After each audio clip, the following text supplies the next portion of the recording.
چھوڑو چھوڑو مجھے، وہ اس کی گرفت میں مچل رہی تھی، مگر آلیار عباسی کے اوپر تو کوئی جنون طاری تھا۔ چپ، بالکل تمہاری آواز نہ نکلے۔ وہ اس کے جبڑے دبوچے دھاڑا اور پھر وہ اسے کھینچتا ہوا ایک روم میں لایا جہاں پر کاٹ کباڑ پڑا تھا۔ اسے زور سے زمین پر پٹختا دروازہ بند کرتا اپنے روم میں جا چکا تھا۔ ملازم خوف زدہ سے اسے دیکھ رہے تھے۔ وہ سب کو اگنور کرتا کمرے میں آیا اور اپنے وکیل کو کال کرنے لگا۔ ہیلو سر، میں نکاح نامہ لے کر آ رہا ہوں، اس کے وکیل نے کہا تو اس نے کال کاٹتے خود کو آئینے میں دیکھا۔ اس کے چہرے پر 10 دن کی تھکن تھی۔ وہ پچھلے 10 دن سے ٹھیک سے سو نہیں پایا تھا۔ کچھ دیر کے بعد دروازہ ناک ہوا تو اس نے کہا، آ جاؤ اندر۔ باسط اور اسی وقت ایک آدمی اندر داخل ہوا اور نکاح کے کاغذات اس کی طرف بڑھاتے ہوئے بولا، سر یہ کاغذات، لیکن سر گواہ کہاں سے لائیں گے؟ میرے ملازم موجود ہیں نا، وہی گواہ بنیں گے۔ وہ سرد و اسپاٹ لہجے میں بولتا واپس پلٹا اور اس اسٹور میں آیا جہاں وہ لڑکی گھٹنوں میں سر دیے بیٹھی تھی۔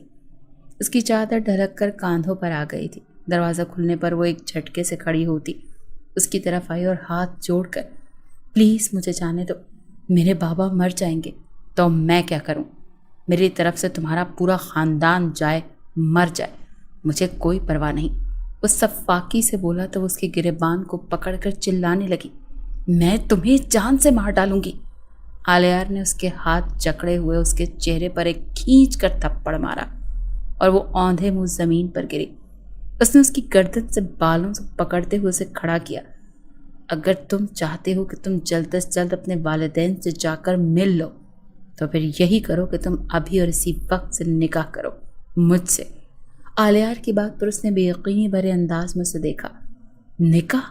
نہیں، میں نہیں کروں گی نکاح۔ وہ بدک کر پیچھے ہوتے ہوئے بولی تو ٹھیک ہے، پھر میں ایسے ہی تمہارے ساتھ سہاگ رات منا لیتا ہوں، مجھے کوئی پرابلم نہیں، لیکن کیا ہے نا کہ میری والدہ کہتی ہیں کہ کسی غیر عورت کو چھونا انگارے کو چھونا ہوتا ہے، اسی لیے میں تمہیں اپنی بیوی بنا کر چھونا چاہتا ہوں، لیکن تمہیں شاید ویسے ہی چھونا پسند ہے تو چلو ایسے ہی صحیح۔ رفت بھی اسے تیار کر کے میرے کمرے میں ایسے بھیج دیجیے گا۔ وہ کہتے ہوئے مڑا تو وہ تڑپ کر اس کی طرف بڑھی، پلیز مجھے جانے دو، میں ایسی لڑکی نہیں ہوں۔ وہ اس کے ہاتھ جوڑ کر بولی، تو ٹھیک ہے، نکاح کے لیے ریڈی ہو کر باہر آ جاؤ۔ وہ کہتا باہر نکل گیا۔ کچھ دیر کے بعد رفت بھی اسے لے کر آئیں۔ ایجاب و قبول کے بعد اسے لے کر ملازموں والے کمرے میں آیا جو کہ خالی تھا اور اسے کھینچ کر بیڈ پر گراتا وہ دروازہ دھاڑ سے بند کرتا مڑا تو وہ خوف زدہ نگاہوں سے دیکھنے لگی۔ آلیار عباسی نے اسے غور سے دیکھا۔ وہ سمپل سی لڑکی تھی، بڑا سا فریم چہرے پہ لگایا تھا اور تیل میں چپڑے بال اور جسم سے پسینے اور لہسن پیاز کی اسمیل بھی آ رہی تھی۔ تم جیسی لڑکیوں کو آلیار عباسی اپنی ملازمہ بھی نہیں رکھتا، مگر دیکھا میری مجبوری، مجھ سے کیا کروا رہی ہے؟ وہ کہتا اس کے دونوں بازوؤں سے جکڑے اس کے لبوں پر جھک گیا۔ وہ پہلے تو مزاحمت کرتی رہی مگر اس کی شدت بھری درندگی کے سامنے ہار گئی۔ وہ اسے پوری رات تڑپاتا رہا اور صبح اذانوں کے ٹائم چھوڑتا وہ کمرے سے باہر نکل گیا۔ وہ بیڈ سے اتر کر زمین پر بیٹھی خالی خالی نگاہوں سے سامنے دیکھ رہی تھی۔ پھر وہ صبح ہوتے ہی پھر سے اس کی منت سماجت کرنے لگی، مگر وہ بولا، ابھی مکمل سکون نہیں ملا تو آج رات پھر تیار رہنا۔ پھر وہ اگلے 7 دن تک اسے یوں ہی اذیت دیتا رہا۔ اب تو اس نے رونا بھی چھوڑ دیا تھا اور وہ صبح اٹھا اور بولا، جاؤ آج سے تم میرے اس محل سے آزاد ہو، اور اسے پکڑ کر گھر سے باہر نکال دیا۔ وہ کیسے بس اسٹینڈ تک پہنچی وہی جانتی تھی۔ جب وہ گھر پہنچی تو اس کی آپا اسے سینے سے لگائے تڑپ تڑپ کر رو دی۔ وہ جس دن کڈنیپ ہوئی اس دن اپنے آفس ٹور پر جا رہی تھی اور جانے سے پہلے اس نے سنبل آپا کو فون کر دیا تھا۔ اماں بابا، اس نے سرسراتے لہجے میں پوچھا، ہاسپٹل؟ بابا کے پاس آپریٹ کے پیسے ہی نہیں ہو رہے، قاسم نے باہر سے بھیجے ہیں مگر وہ ہاسپٹل کے باقی اخراجات پورے ہوئے۔ اماں تیرا پوچھتی تھی تو میں نے بتا دیا کہ اپنے آفس والوں کے ساتھ گئی ہے، مگر تیرا فون نہیں آیا۔ تو بتا رہی تھی کہ تیرے باس نے کہا ہے کہ وہاں سے آتے ہی لون مل جائے گا، بڑے بھیا نے بھی کچھ انتظام کیا ہے، کچھ قاسم سنبل کا شوہر بھیج دے گا۔ سنبل آپا بولے جا رہی تھی اور وہ دل ہی دل میں اللہ کی شکر گزار تھی کہ جس نے اس کی لاج رکھ لی، ورنہ اس کے غائب ہونے کے بارے میں گھر والوں کو پتہ چلتا تو نہ جانے کیا ہوتا۔ وہ تھکے قدموں سے اندر کمرے کی جانب بڑھ گئی۔ شام کو وہ ہاسپٹل کے لیے نکل گئی۔ آلیار کا مینیجر آیا تو اس نے پوچھا، سر وہ رافت چودھری کی شادی ہے، جبکہ آپ تو کہہ رہے تھے کہ آپ نے اس لڑکی کو برباد کر دیا اور وہ نکاح میں ہے آپ کے۔ مینیجر کی بات پر وہ چونک گیا اور بولا، چلو چل کر اپنی زوجہ سے ملتے ہیں۔ پھر وہ شادی ہال میں پہنچا تو وہاں نکاح چل رہا تھا۔ گھونگھٹ اوڑھے اس لڑکی کو دیکھا اور پھر رافت چودھری کو، جو کہ تنزیہ مسکراہٹ سے اسے دیکھ رہا تھا۔ یہ نکاح نہیں ہو سکتا، اس نے کہا۔ کیوں؟ تو روکے گا؟ تیری بہن کے ساتھ جو کیا نا، وہ بھولنا مت، وہ کان میں بولا۔ تیری ہونے والی بیوی کے ساتھ 7 راتیں سویا ہوں میں۔ بتاؤ نا ڈارلنگ۔ اس نے کیا تو اس لڑکی نے گھونگھٹ ہٹایا تو آلیار کے چہرے پر حیرت بھرے تاثرات ابھرے۔ یہ تمہاری ہونے والی بیوی ہے؟ اس نے سرسراتے لہجے میں کہا، اور پھر آلیار نفی میں سر ہلاتا تیزی سے وہاں سے نکلا۔ یہ میں نے کیا کر دیا سہیب؟ میں نے کسی معصوم کے ساتھ؟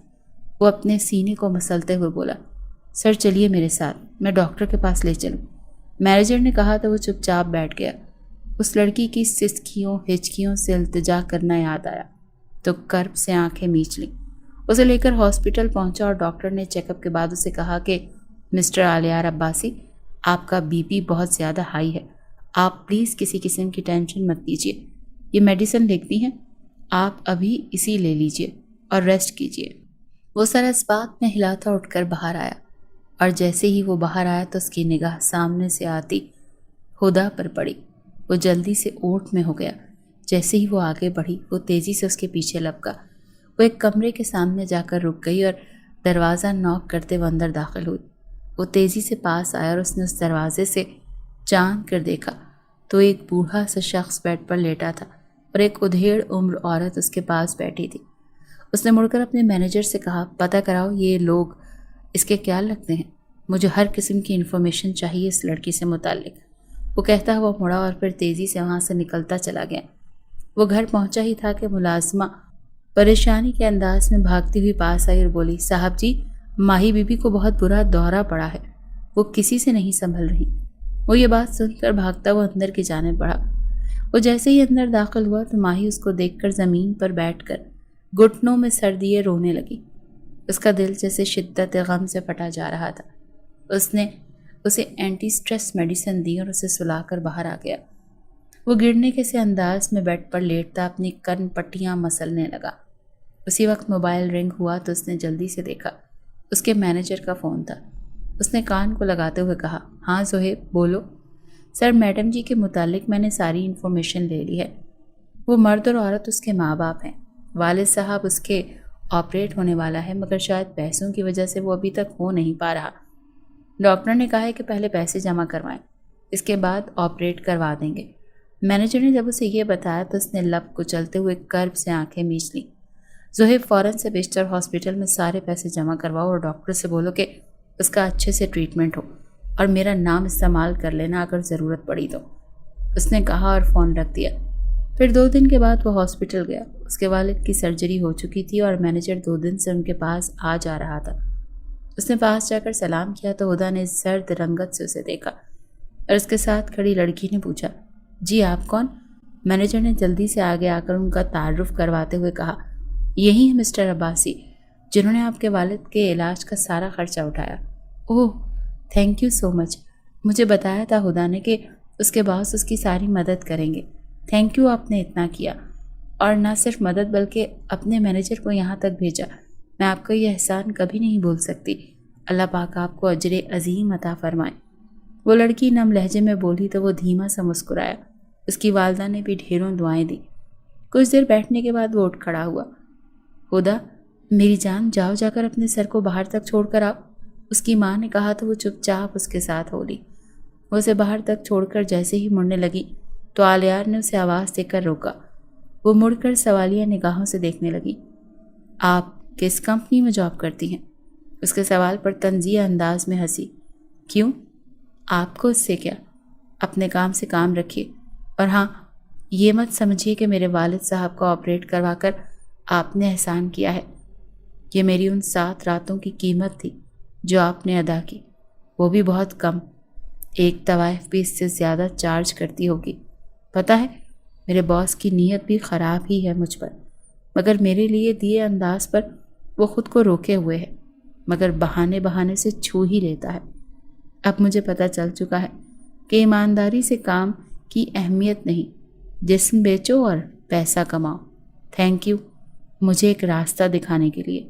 وہ بولتی ایک جھٹکے سے مڑ کر وہاں سے چلی گئی۔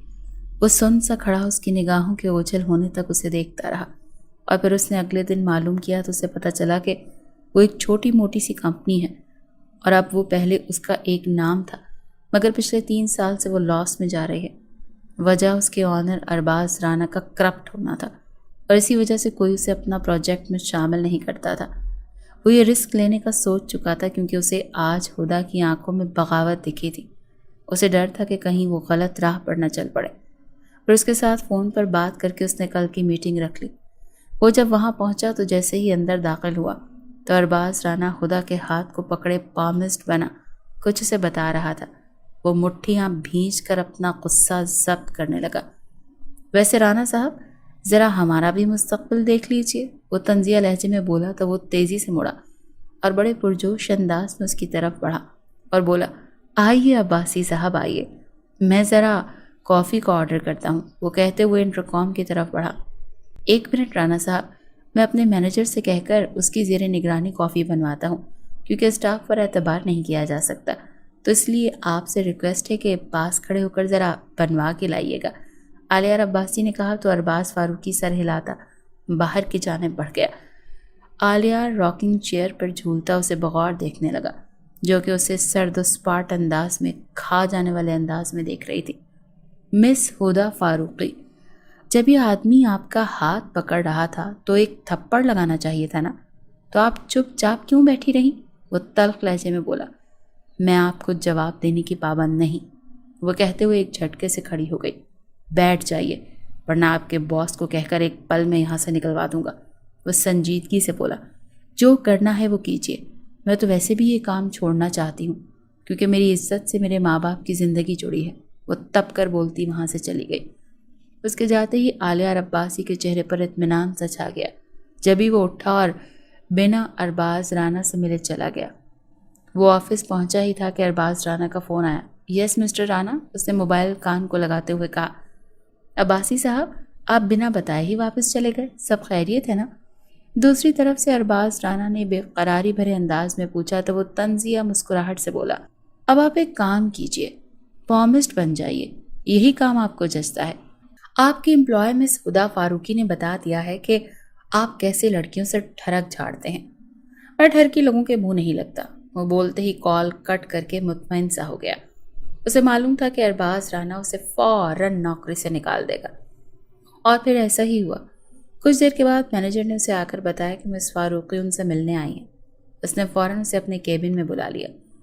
وہ اندر آتے ہی غصے سے بولی، کیا مسئلہ ہے آپ کے ساتھ مسٹر عباسی؟ آپ نے کیا بکواس کی ہے میرے خلاف؟ اس کے اس قدر بدتمیز انداز پر عالیہ عباسی کے چہرے پر ناگواری بھرے تاثرات ابھر آئے۔ میں نے یہ سب آپ کی عزت کو محفوظ کرنے کے لیے کیا ہے مس فاروقی، مگر شاید بھلائی کا تو زمانہ ہی نہیں ہے، وہ تلخ لہجے میں بولا تو وہ طنزیہ انداز میں مسکراتے ہوئے بولی، اوہ ریئلی مسٹر عباسی، عزت بچانے کے لیے؟ آپ کب سے میری عزت کے رکھوالے بن گئے؟ آپ ہی وہی شخص ہے نا جس نے 7 راتیں میری عزت لوٹی ہے؟ میں نے تمہاری کوئی عزت نہیں لوٹی، تم میری بیوی تھی، اور شوہر کو پورا حق ہوتا ہے بیوی پر، اتنا بھی نہیں پتا تمہیں؟ ہاں میں جانتا ہوں کہ میرا طریقہ غلط تھا، لیکن تم قانوناً میری بیوی تھی، صحیح۔ پھر ایسا کیجیے اپنی بہن کی بھی کسی اپنے جیسے ہوس پرست سے چند دن کے لیے شادی کر کے اسے 7 دن کے لیے کسی کی بستر کی زینت بنائیے۔ شٹ اپ، اس کی بات پر وہ دھاڑا تھا۔ باہر موجود اسٹاف اس کی دھاڑ پر چہمگوئیاں کر رہا تھا۔ بہت تکلیف ہوئی نا آپ کو سن کر؟ تکلیف ہوئی تو میں نے سہا، مجھے کتنی ہو رہی ہوگی؟ مجھے 7 راتوں تک اپنی ہوس کا نشانہ بنایا آپ نے، اور ان مردوں، آپ میں اور ان مردوں میں کوئی فرق نہیں جن کے لیے عورت ایک گوشت کا ٹکڑا ہے، لیکن بس آپ نے نکاح کر کے کی اور کچھ نکاح کے بعد کرتے ہیں۔